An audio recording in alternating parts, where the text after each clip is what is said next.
Today, you'll learn how to manage your mixing sessions like a professional. I'm going to show you my folder structure, my naming structure, and I'm going to talk about a little secret that no one ever talks about when it comes to staying organized when you're working on your projects.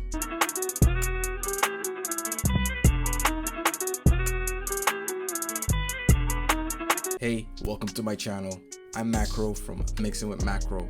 I'm a recording and mixing engineer, and I've done mixing and recording for major record labels and many independent artists. And my goal is to help you streamline your recording and mixing process for fast and consistent results. So before we get started on how I structure my recording and mixing projects, I want to encourage you to look inside the description because I have a free PDF guide that will show you how to mix your record in only 5 steps, and you can get a professional mix in as little as 30 minutes. So be sure to check it out. Okay, now let's get started. What's up? I'm going to show you today how to have a well-structured folder for your sessions. So as you create a lot of sessions, whether you're an artist, engineer, producer, you will get value from this video. You can use this structure to stay organized, so when you have to find files a week from now, a month from now, a year from now, you'll be able to just type things in and know exactly where you were at when you created them. All right, so in this instance, we have the work drive, we have the artist name, and then we have the actual projects here. And if you work with multiple artists, it will just be artist number 2, number 3, and so on and so forth. All right, so I have this here. Now I have this artist name just to show you the framework of how I actually name my files. So let's just pick an arbitrary artist. Let's do Travis Scott. So Travis Scott. All right, let's say I'm recording Travis Scott today. Travis Scott is here, he's coming to the studio. I'm going to prepare my session so I know exactly who it is, what date. Let's just do a random date. Let's do the 5th, the 30th, 2003, and I put a dash. Now I don't know what Travis Scott is going to do or even name his song. All right, so I will just put 01, and you'll see why I put 01 in a second. Once I create, I'm gonna have the same name here. So let's go to Pro Tools real quick. I'll show you. So if I was to create a new session, that's how I would do it. I will have Travis Scott, the date, and then I would put 01 and start it from there. I have my settings set up, and then I would create. Let's just do artist 1. Artist is Travis Scott. So I'm creating my session. Travis Scott is here. I have the naming scheme, and I hit save.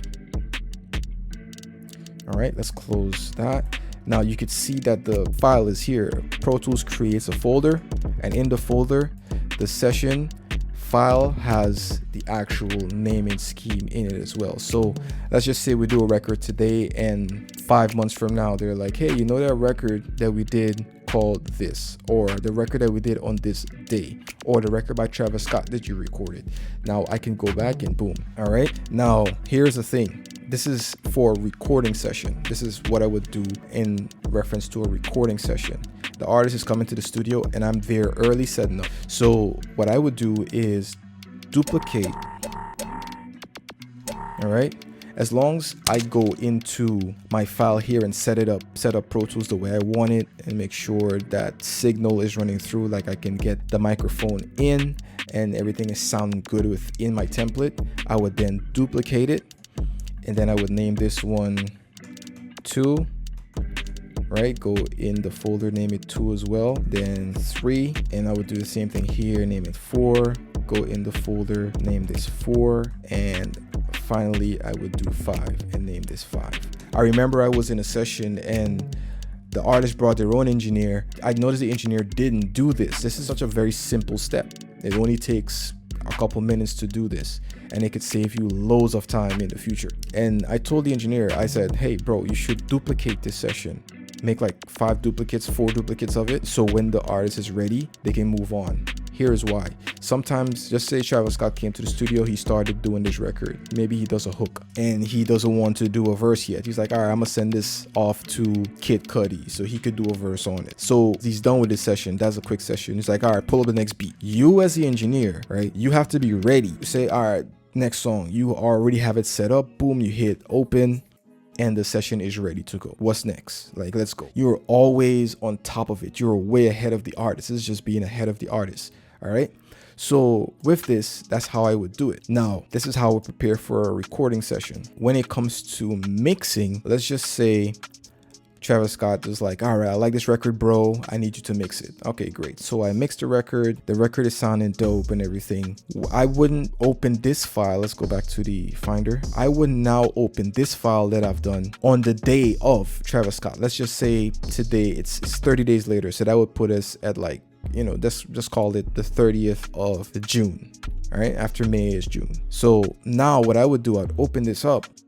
I don't want to affect this session because if anything goes wrong, any files get shaken around and or goes missing, I still have the original session to go back to and start from. All right, and it's very, very, very important.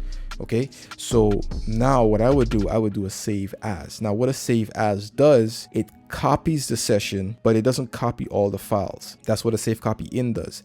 So let's just say it's this 30th of June.